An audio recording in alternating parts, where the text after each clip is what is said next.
আলহামদুলিল্লাহ ভাই, আমার 2024 প্রতি বছর তো সেম কোশ্চেনটা পাই, তো আলহামদুলিল্লাহ 2024 খুব ভালো গেছে।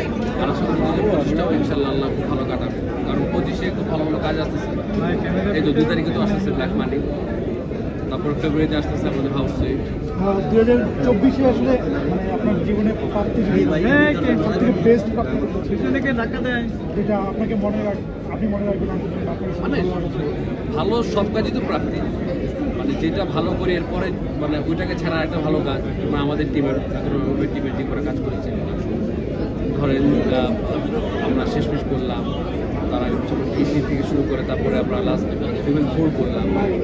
তো আলহামদুলিল্লাহ এখন আবার রায়ন রাফি ভাইয়ের মানে তো একটার পর একটা প্রাপ্তি। আসলে কি এগুলো সবই প্রাপ্তি, আর মানুষের ভালোবাসার সবচেয়ে বড় প্রাপ্তি। আমি একটু কাজের বাইরে প্রাপ্তি জানতে, ব্যক্তিগত জীবন, পারিবারিক জীবন, সেই জায়গাতে কোনো প্রাপ্তি না, কাজের বাইরে কথা বলার দরকার নাই, আমাদের কাজ নিয়েই কথা বলি। আচ্ছা, আমার মনে হয় মানে পরিবার থাকাটাই তো একটা বড় প্রাপ্তি, মানে প্রাপ্তি এটা তো আসলে শান্তির একটা ব্যাপার। তো বাসা যখন ঢুকি তখন শান্তি, বাসার বাইরে যখন যাই কাজে সবাই কলিগের সাথে থাকি তখনও শান্তি।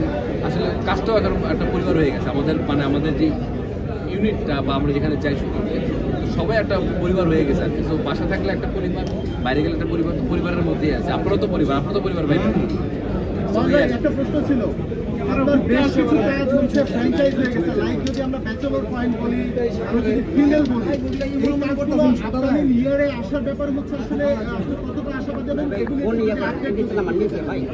এবং ভাইয়া সরি, আপনার কোশ্চেন বুঝিনি, মাস্ক পরা তো আপনি মানে হচ্ছে এই যে কাজগুলো খুব বেশি জনপ্রিয় এবং যেগুলো হচ্ছে সিরিয়ালি অনেকগুলো এপিসোড হয়েছে, অনেকগুলো সিজন হয়েছে, লাইক ব্যাচেলর পয়েন্ট, ফিমেল, এই কাজগুলো নিয়ে সেগুলো আপডেট কি আসলে এই কাজগুলো নেক্সট আপডেটটা অভিভাবক দিবে।